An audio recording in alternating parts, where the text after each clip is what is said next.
begins in preseason football when it comes to NFL.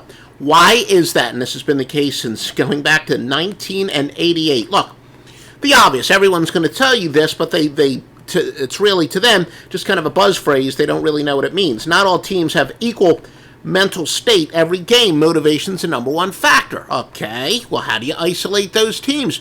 You can actually get the team news and notes right off of the internet, where certain coaches are going to say, look, we want to instill a winning attitude, get it in the preseason. Other coaches are going to be, look, we just want to see what some of our guys got. We're going to be very vanilla. We don't even care if the opposing coaches have more creative schemes, because we want to see how our players react. And you can read some game quotes, and the coaches are going to flat out tell you about this. And this is just a fact. And of course, motivation's always key, but that's really exacerbated in the preseason. Now, here's another one of my golden rules of handicapping, and this very much applies in the preseason. Odds makers despise uncertainty. So do square players. Sharp players love what odds makers hate. So we're going to exploit that uncertainty that does exist in the preseason. Remember, preseason lines are usually released pretty early, and more information comes in closer to game time. That can be used to our advantage. Also, what I call the John Kitna, Joey Harrington, Vince Young fallacy. I mean, some of those names, you can see how far I go back to picking these games. But one of the biggest square moves, they'll look and say, this team's got they got backups who have started 30 games in the NFL, and their third stringer has started 20 games in the NFL, and they think that's a good thing. Absolutely fake news. A team that's got a proven stiff as a backup and a third-string quarterback, they're exactly the teams I want to go against. Give me the team with the hungry young players. To these guys, to the young players, it really is like a regular season intensity.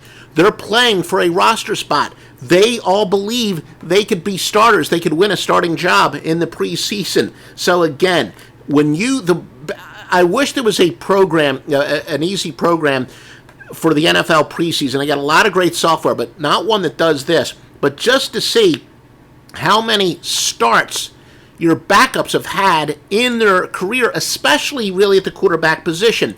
And I would almost bet my left nut if Team A, their backup quarterbacks have a combined 3 starts in their NFL career, and Team B, their backup quarterbacks have a combined 35, 40 starts in their NFL career, I would go with Team A, the team with the less experienced quarterbacks. And the squares believe just the opposite. And I guarantee you, if there was software that I could empirically prove this, I would bet my left nut that would be the case.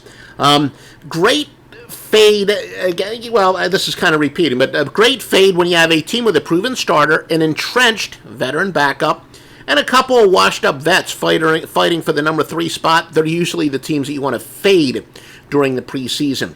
Now, also, speaking of fade, and I'm recording this is one of my evergreen videos, but the truth is I record this in 2019.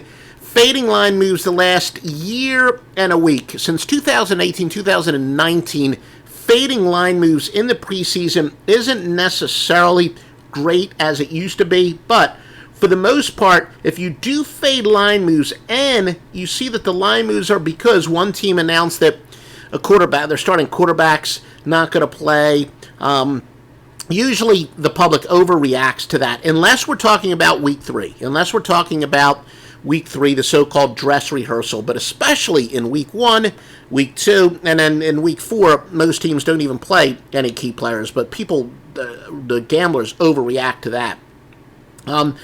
And look, Billy Walters is widely considered to be one of the greatest gamblers ever, but his expertise was in manipulating the markets and, making the lines actually move.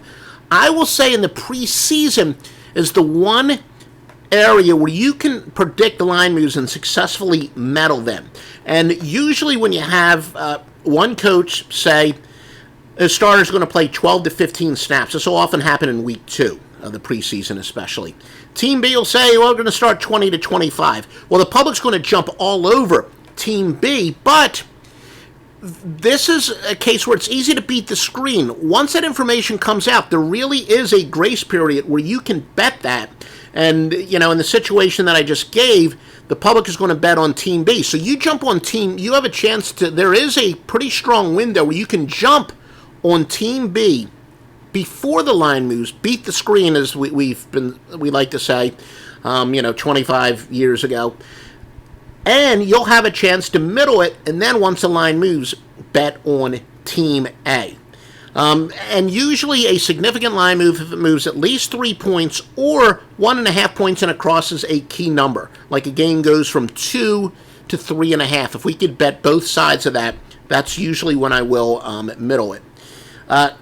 Coaches breaking in new schemes, whether it's an offensive coordinator, defensive coordinator, they're usually the best to go with, because they are the ones that are going to maybe play their players a little bit more, and their schemes are going to be a little bit less vanilla. There's always multiple factors, and the truth is, as in advanced analytics, we've discovered more and more very specific systems that have made me even better in the preseason, not to mention the regular season. Just get all my picks at offshoreinsiders.com. Joe Duffy's picks at offshoreinsiders.com. If you like this information, please give us a retweet.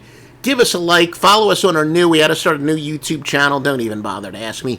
If you're watching it on Periscope, give us a heart. You got the idea. Joe Duffy's picks at offshoreinsiders.com.